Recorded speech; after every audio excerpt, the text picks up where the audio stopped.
Netcasts you love. From people you trust.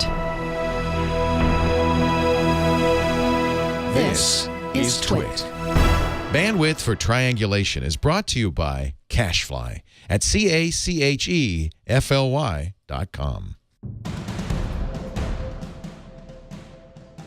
This is Triangulation, episode 280, recorded December 2nd, 2016, for January 2nd, 2017. Anne-Marie Slaughter. This episode of Triangulation is brought to you by Betterment, a smart, easy-to-use, and less expensive way to invest for your financial future. For 6 months fee-free, visit Betterment.com. Welcome to Triangulation. I am Megan Maroney, filling in for Leo Laporte. Triangulation is a show where we talk to some of the smartest people in tech about what they're doing in tech, and I am thrilled to welcome Anne-Marie Slaughter to the show. Anne-Marie is president and CEO of New America. That's a think tank and a civic enterprise dedicated to renewing America in the digital age. Welcome, Anne-Marie. I'm delighted to be here. Well, thank you so much. You, if people might know you, you were the first woman to be the head of policy planning at the State Department, at the Department of State, and you were the former dean of the Woodrow Wilson School at Princeton, School of Public and International Affairs at Princeton. Some might also know you, and I know you hate to be introduced as the woman who wrote the article about why we can't have it all, but you, of course, wrote an amazing article for The Atlantic, Why Women Still Can't Have It All. And personally, that came at a time when I really needed it. My children, it was 4 years ago, so my children were young and I was working. And basically, a lot has been said about this article, but for me, what it said was it's really hard to have a career and children, and it's okay for it to be hard, and we need to work to change the system in order to make it better for mothers and fathers. So thank you for writing that.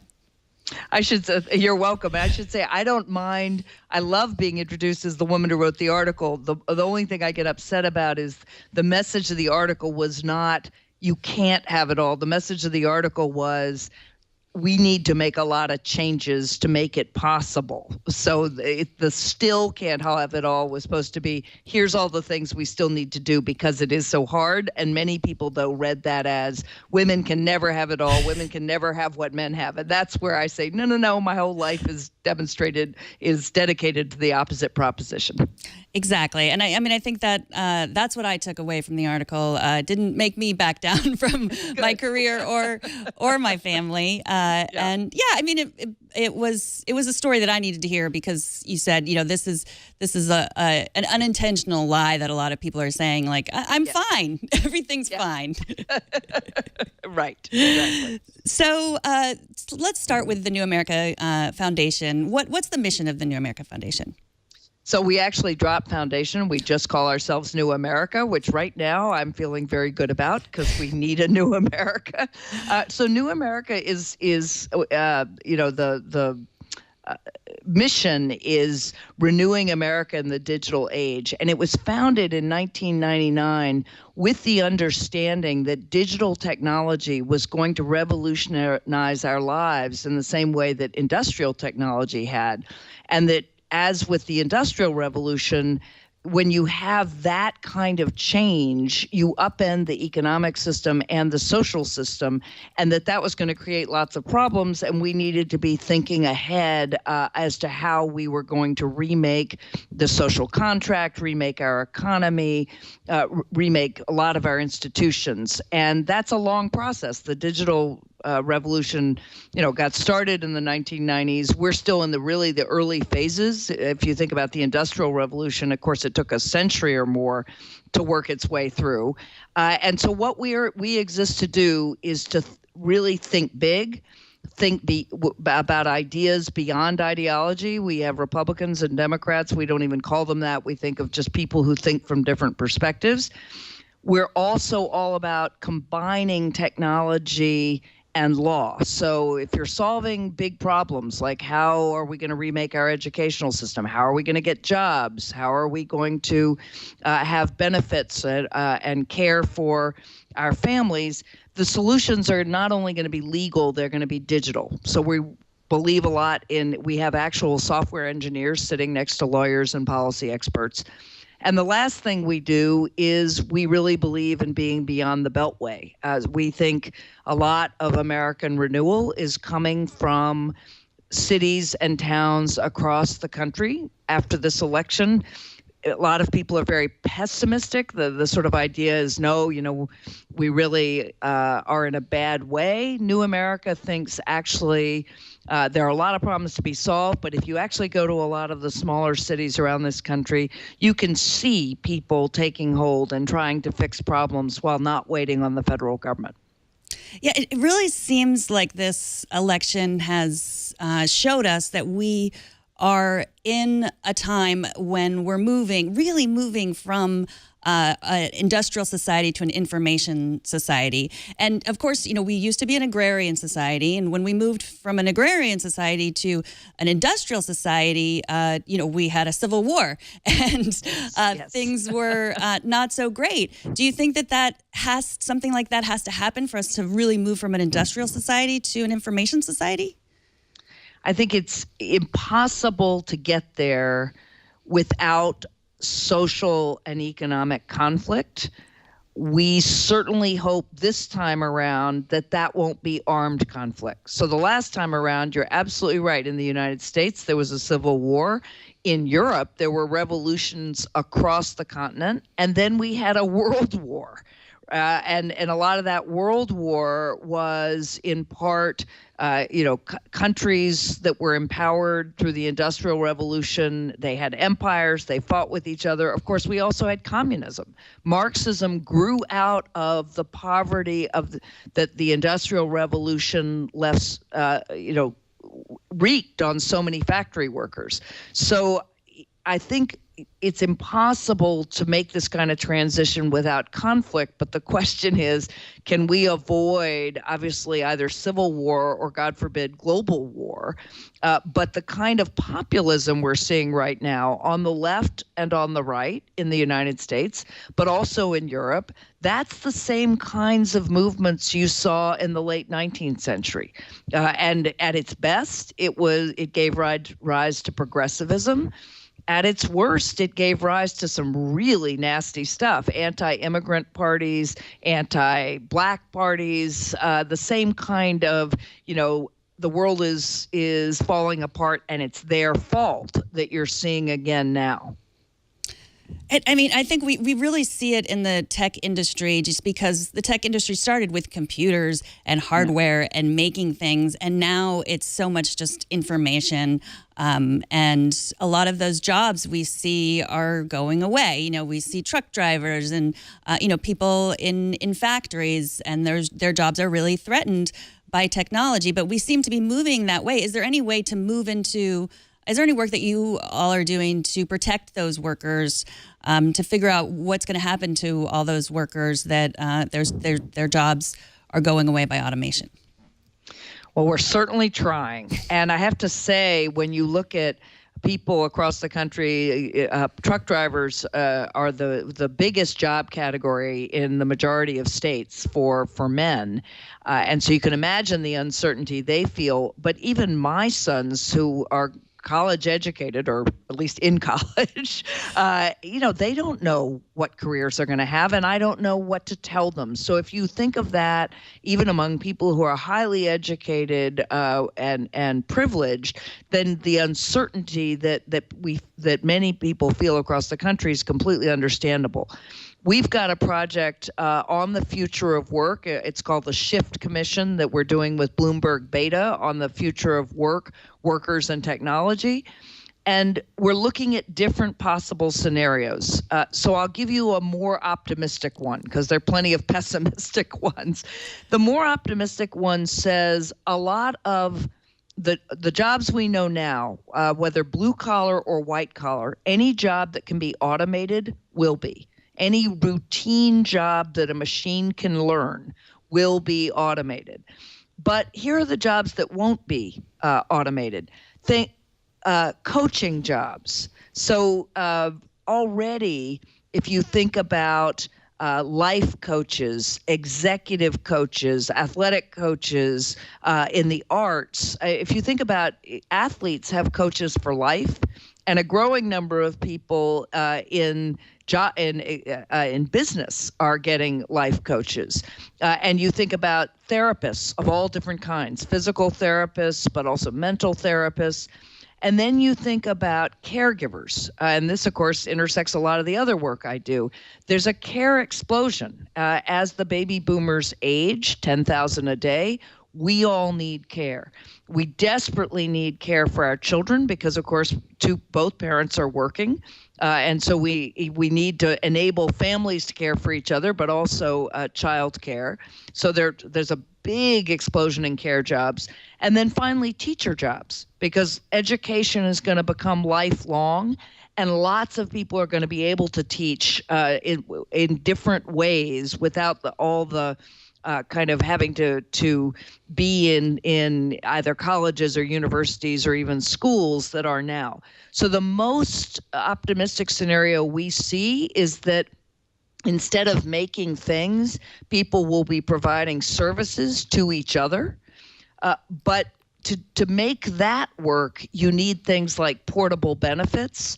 You need family-centered benefits so people can pool their health care, their retirement benefits. You need a very different structure of the way government and society provides for each other to make that scenario work.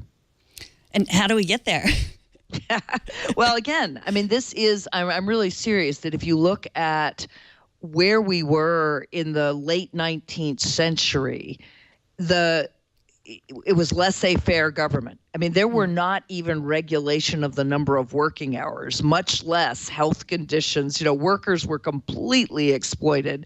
We then had the progressive movement. We put in place a lot of things like antitrust to prevent monopolies from exploiting consumers and business. We put in the income tax to provide government with the means to create infrastructure. Then we had the New Deal, where we created things like Social Security and health benefits through businesses.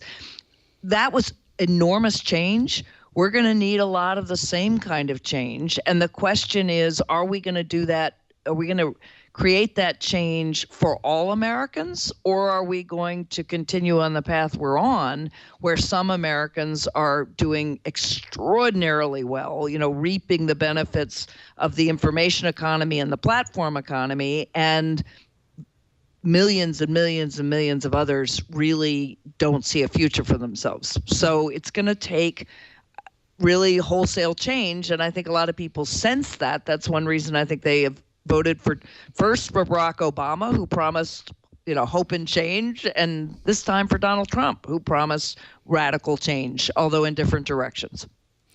So you talked about care and those caring jobs. Those are definitely skills that if people are thinking, well, what can I do? And you've said that caring is our most important work. That's a quote that you've had. One of our viewers, we were just having this discussion, said, we're at our best when we're caring for each other, yes. Which is really true. And so there's been mumbles about universal basic income. It's something that's talked about a lot in Silicon Valley. The idea at its simplest is just that everyone would just be paid. And goes along with the end of work. It sort of makes my head explode a little bit thinking about it. But do you think that is the future of universal basic income? Or do you think it should be? I think it might be part of the future, but I have to say, the universal basic income proposals that I've seen are very basic. In other words, they would prevent people from being homeless. They'd give people food on the table, but they wouldn't support the kind of middle-class lifestyle that people aspire to, much less the ability, to really fulfill their potential. I also think the idea of a world without work is a terrible one. I mean, all of us need the sense of, work to give us dignity and purpose and meaning. Now, that doesn't have to be paid work, right? You can invest in caring for your children or caring for your parents or volunteering in your community. There are lots of ways to have work that is fulfilling that doesn't have to be paid. On the other hand, again, a universal basic income is not going to pay enough. So I think you could imagine a universal basic income as a kind of floor to make sure that people really don't lose everything, but you'd still need to have an economy on top of that. And that is where, again, a lot of these teaching jobs, caring jobs, and by caring, I mean investing in others. So I don't just mean providing physical care. And of course, if you think of what we do as parents, physical care is just the beginning. It's teaching, it's discipline, it's investing, it's role modeling, it's knowing how to let go and push people to do for themselves. So I think there are a lot of jobs there that we would have to make possible for people to hold. That also means professionalizing a lot of those jobs. But I don't see a world in which people get enough to live from the government and have no work and are happy. That's not something we've ever seen in human history, from hunter-gatherers forward. Mm-hmm. So the caring skills, tech skills, obviously really important in the future. Technology, and not just for people in college or people looking to get a career, but people already, especially in politics. It seems like tech skills, you really have to have them. I mean, if this election showed us anything, it's really important. Yeah. So how can you talk a little bit about how New America, what New America is doing to help leaders with tech skills, and just can you talk a little bit about that? Yeah, absolutely. I think of tech as, again, the way we're going to solve public problems. Public problems are just, how do we live together? How do we have healthcare? How do we have jobs? How do we have education? All the things that government provides for us. And we have traditionally done that through law. When I was growing up, if you wanted to make the world a better place, to be very idealistic about it, you went to law school. And you either ran for office, or you worked in government, or you worked in a non-governmental organization, but a civic organization.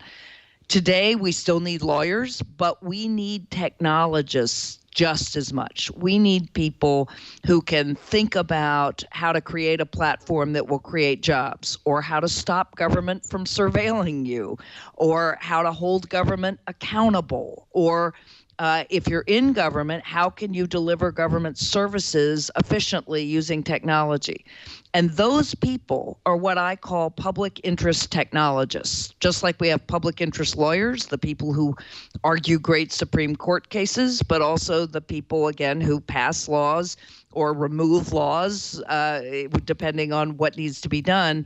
We need technologists doing all those things. So New America is working with a number of other organizations and with government and with foundations and with some Silicon Valley investors to create a whole ecosystem for anybody who wants to make the world a better place through technology, who needs to earn a living, go to work for a tech company, and all companies will become tech companies, but who can then also take those skills again and work in government, who work in civic organizations, work in private companies, but for the public good, what lawyers call pro bono work, where you're not charging, but you're doing important work.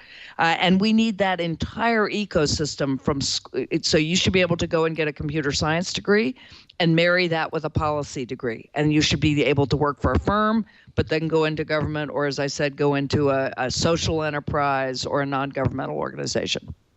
So do you imagine maybe like a Peace Corps, like a tech Peace Corps? Have there been proposals for something like that? There have been, and in many ways, Code for America, that is the idea. And Code for America has fellowships where technologists can go and work in government, and they have many, many more applications every year than they have the ability to fund fellows, and we're working with them and with other people who are funding fellowships to increase that. But more broadly, absolutely, imagine if you said, all right, we really need to jumpstart our economy. And when we did that, in the 1930s, you had the Works Progress Administration. You put people to work building infrastructure across the country, which we could frankly do again based on our physical infrastructure. But imagine if we also said, yeah, we need lots and lots of people who know how to code, who can fan out and work with governments and work with small business and bring them into the digital age. So you could imagine a tech corps like the Peace Corps, which was for abroad, or AmeriCorps, which is at home.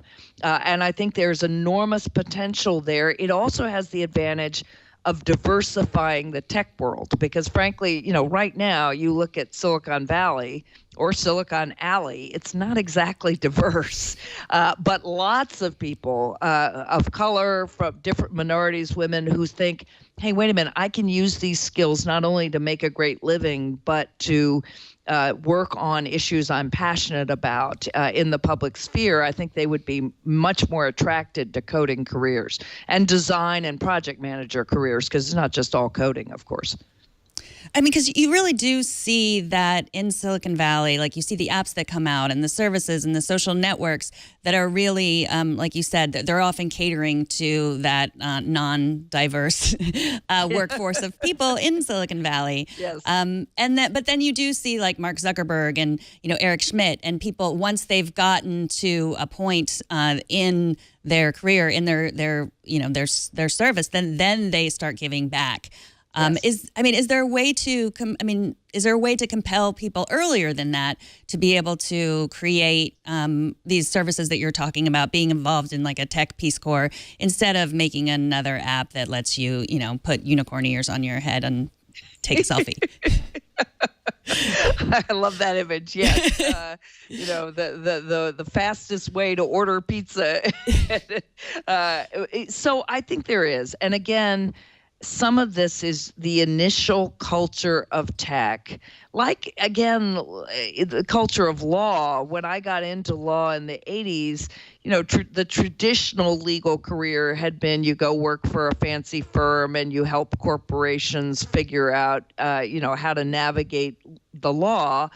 But then with the civil rights revolution, many people looked at lawyers and said, wow, the people that, won Brown v. Board of Education, or Loving v. Virginia, or Roe v. Wade, all these great precedents that helped people get equal rights and really reach full citizenship. Lawyers did that. So I think as people see that if you want to save the oceans, technology is going to be a huge piece of that.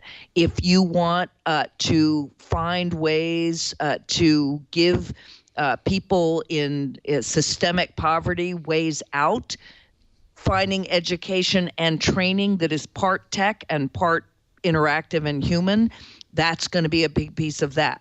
If you want to work on any area of public interest, tech's going to be important.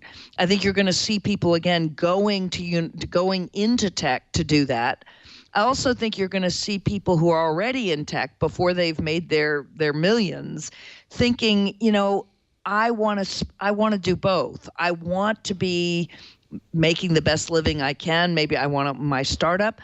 But I want to be able to spend some time in government or working with a social enterprise or a non-governmental organization or a charity or whatever it is, and those skills will actually help me in my private tech career. So those kinds of career pathways are things we're mapping. We've seen some of the best engineers in Silicon Valley want to go into government after they figured out that engineers saved healthcare.gov, and they were able to give millions of people health insurance. And that actually is more fulfilling than simply creating the latest app. But people have to see that that's prestigious, that it's rewarding, that it's valued by people who are in Silicon Valley and in tech across the country. And again, that's a culture shift.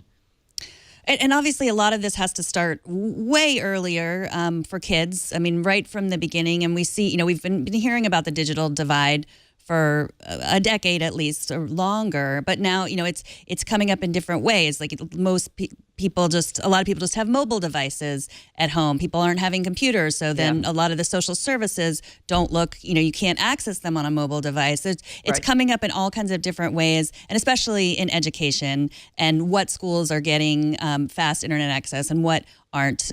Is there anything that you can talk about how we can change education policy to help with that? Where do you start? Yes.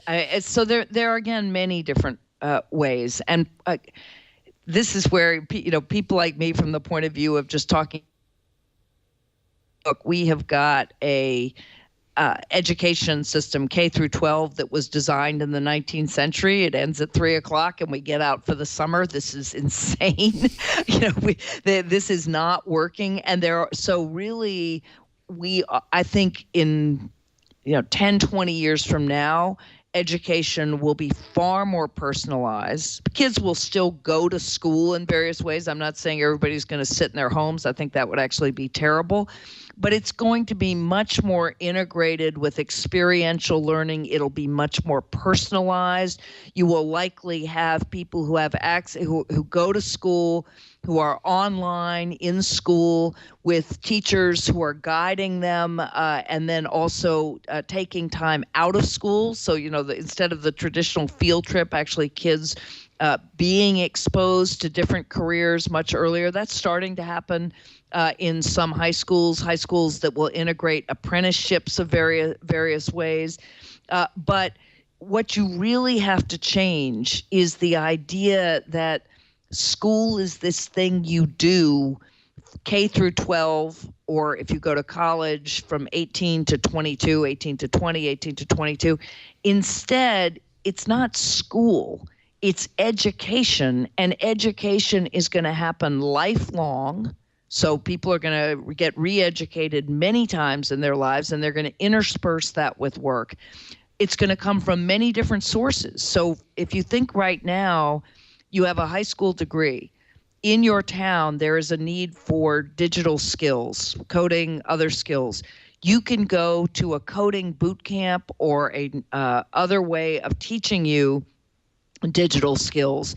You can then go directly to work for a corporation and Opportunity at Work, which is a wonderful program that works with Tech Hire, 30 cities, 60 cities actually across the country, where corporations have agreed to take these kids without a fancy computer science degree from a regular college. So this idea of education that's lifelong from many different sources, and then critically with measurable outcomes, because you've got to certify that you were actually taught something. So if you're a coder, you can put your code up on GitHub and your employer can see how good is your code. Not how good is your degree, but how good is your code. Or if you're a project manager, how effective were you at making something happen? Or if you're a designer.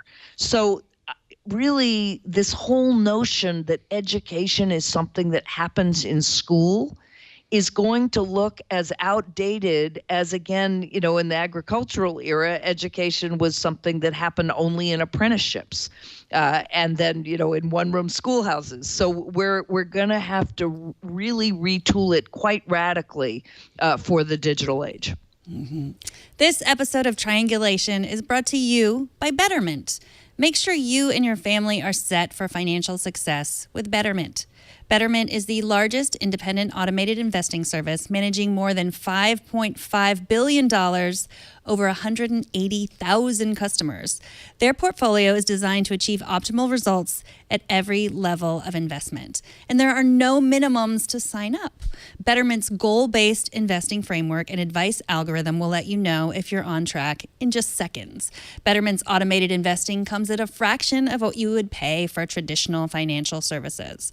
You can save up to 6 times on fees, so you can keep more of your hard-earned money. There are no trade transaction or rebalancing fees. You can also securely sync outside investments with Betterment, so you can see your total net worth all in one place.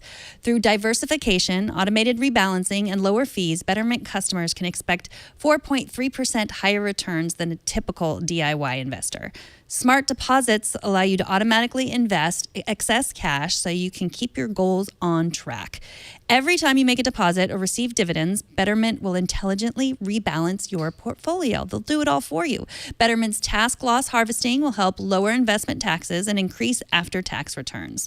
Their end-to-end investing means faster cash transfers, tax forms available at the earliest possible date, and secure investing. Support specialists are available 7 days a week, 365 days a year.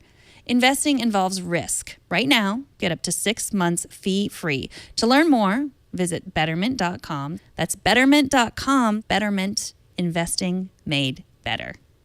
So let's talk about work-life balance a little bit. I mean, that you are the spokesperson for it, even though that's not how you started out. But you have given a voice to this in a really interesting way. Someone who had a very powerful career and still has a great career. But, you wrote the piece, as we talked about before, and admitted that we need to change the way the system works. Do you think technology is really helping working parents, or is it hurting in terms of being always connected and always feeling like you have to check in with work? Or do you think it's more helping because you can, be at the soccer game or, be on a business trip and talk to your kids? Which do you think is it helping or hurting? So definitely both. The helping, obviously, the flexibility is huge, and not just that I can go home and the boss can still reach me at the soccer game, but the gig economy, the on-demand economy, when you ask people why they're in that economy, they so often tell you, this allows me to work when I need to work. And often those jobs, if you're talking about a Uber or a Lyft driver or TaskRabbit, that may not allow people to make enough they can supplement their income, but it's hard to make a really good income. But when you start looking at white collar jobs where you can do a project-based job, you can even, in the world I imagine with teaching, you can teach a course, you can offer whatever skills you have, really even quite high-level skills on demand. That really can help people manage when they have caregiving obligations. But the other piece of it that is absolutely critical is a culture shift at work. Because as you pointed out, if the idea is, okay, I can be reached at home and that gives me flexibility, but that also means I can be reached 24/7, that's not quality time when you are at home. That burns people out. So I think you're starting to see, at least at many businesses I know, is a culture shift that says, okay, I now can be reached, but only if it's really important. So at New America, we pretty much have norms. You don't email after normal business hours or on a weekend unless it's important. And then often what we do is to text to say, check your email, so that you don't have to be constantly tethered to your phone or to your computer.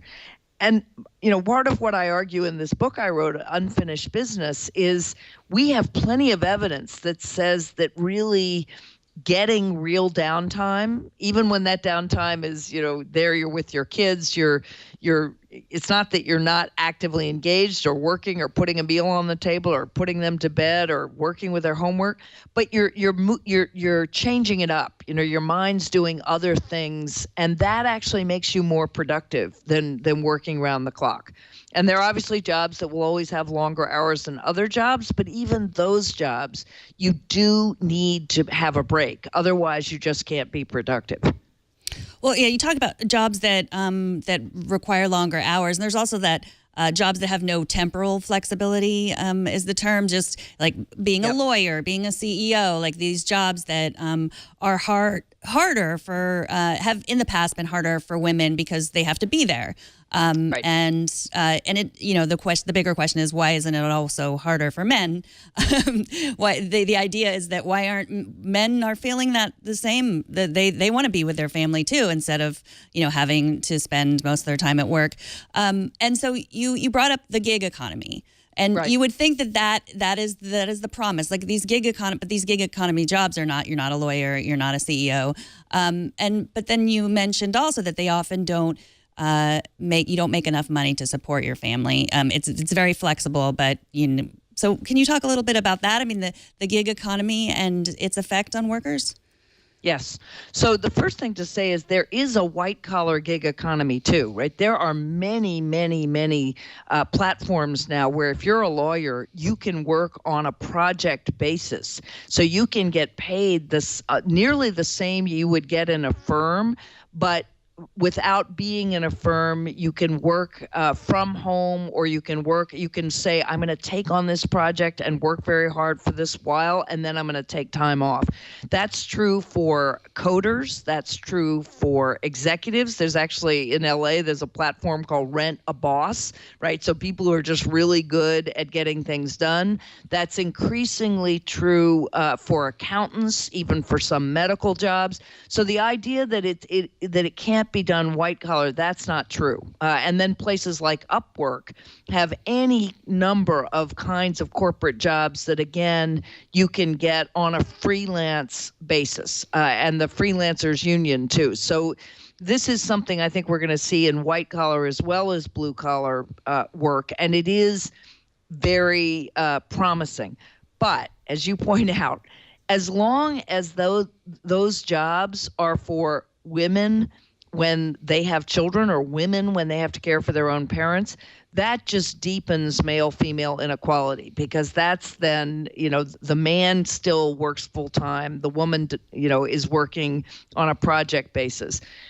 Actually, if you poll millennial men, Gen X men, roughly 50% of men say they feel intense work-family conflict, some or severe work-family conflict, and 56% of women. So it's not that different. That's good, because men need to push for this kind of flexibility too. The other thing is that millennials essentially have the attitude that they should be able to work anywhere, anyhow, anytime. And so they're pushing employers also to be more flexible. And that's important, because as employers compete for them, you'll see a change in working practices. But the key is for managers to say, look, this is the work I need done. I need it done by this time, and it has to be of this quality. And after that, it's up to you where and how you get that done. If you have meetings, you have to be at the meetings. But increasingly, people do go to meeting anyway, and we all travel a lot, so we're checking in by video.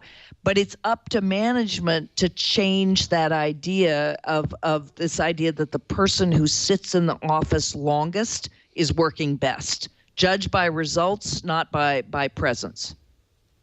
Well, you wrote a piece in the New York Times in 2015 about the toxic work culture. Yes. And you said that there's good news, that it's changing, especially in the tech industry. Can you talk a little bit about that?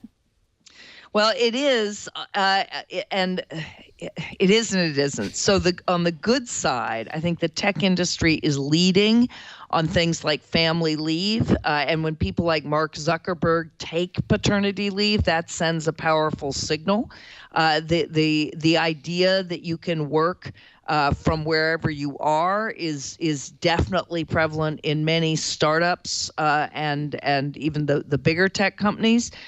So there's a lot of potential there. That said, if you look at a lot of the big tech companies, they are campus-based. They provide everything there, from your dry cleaning to obviously your food to your leisure. They provide cleaning services at home. These are still campuses. These are still workplaces that are aimed at people without dependents, essentially kids, and many more men than women. And so partly I think we have to see those younger engineers and others, when they hit family rearing age. Mark Zuckerberg's a good example. Things may start to change, but partly, again, I think you have to tackle this idea that, working round the clock is the best way to produce. I get it that, I pulled plenty of all-nighters when I was in my 20s and 30s, and I get it that there's times absolutely where you have to get something done. You're on a deal, you're on a deadline, you're living on adrenaline and coffee. I get that. But over the longer term, over the arc of a career, that cannot be the standard. Well, you write more about this in your book, Unfinished Business, Women, Men, Work, Family. So if anyone's interested in that, definitely check that out. It's available anywhere where books are sold, on the internet and off the internet. I want to go back real quick to our beginning, our discussion of just about where we are right now in America and divided as we are. And because New America really focuses on the digital age, can you talk a little bit about what role do you think social media plays in that? Facebook, Twitter, and just the amount of time people are spending there or other places on the internet, sort of siloed, as opposed to out with people, and how do you think that is playing a role in politics and yeah. Yeah, I think about that. I think about it a lot, and I have to say, in the time since I've been on Twitter, so since 2011, I have found recently that it's so divided that if I tweet anything that might invite actual political discussion, and when I was initially on Twitter, part of what I loved about Twitter was that I could engage with people who really were quite different from me. I often would get into discussions with people who had very different foreign policy views than I did. And part of what I valued is that they would disagree with me in a way that gave me a different perspective. Well, now, if you put something out like that, if you say anything negative about Trump, for instance, you just get slammed. And if you're a woman, all the more. But even, I think, men, it's not conversation. It's just hatred in a way that means people don't engage. And of course, we know people are siloed. Eli Pariser wrote The Filter Bubble, four years ago now, that what all the social media allows us to do is create our own little world.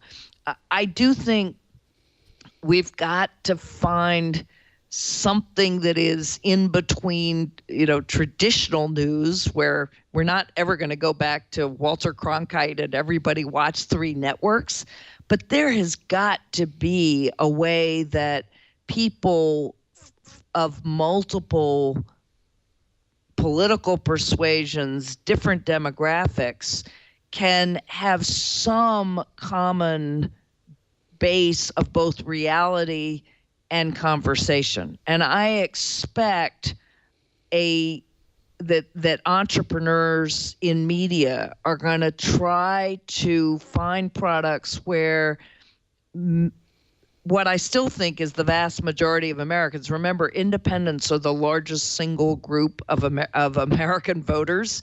So take all the independents and a number of more moderates from both the left and the right. There, I think, is a real desire to re-engage. But you simply can't do it on the platforms we're on now. And there again, there's got to be a product and technology that screens out trolls, that really blocks people who are only interested in shouting you down, but also fosters an ability to really engage with people who don't think like you. The other thing I think is that I think we are seeing, and I think there's going to be a hunger for, is people re-engaging physically in various ways. Whether, there's tremendous residential segregation, and that's a large part of the political problem we have. But I've been thinking just about going back to my hometown and how many of us have left our hometowns. I don't mean going back to live, but finding ways to re-engage with people in my hometown to get out of this, in my case, very liberal elite bubble that I tend to live in. Yeah, I think that's amazing. I'll just end with a quote from you. You posted something on Twitter that was controversial. A lot of people going back and forth, and you waded into it, and I'm always impressed. And you said, "I appreciate civil, respectful discourse across party lines. It's the only way we're going to save our democracy." So thank you for that. And, it's like, I don't know if you thought, oh, I'm not going to wade into this, but like every time we think of, if someone like you says, I'm not going to get into it, like, that is a problem. So I thank you for that. And thank you for your work with New America. And thank you for spending the last hour with me. It was great to talk to you. And I look forward to seeing what New America does next. Thank you. I really enjoyed the conversation. Appreciate Take care. it. All right. Bye-bye. Bye. That was Triangulation. Thanks for joining me. You can find out more about Anne-Marie Slaughter at newamerica.org. And Triangulation records every Monday at 11 a.m. Pacific. And Leo Laporte will be back next week to host. Thanks so much for joining us.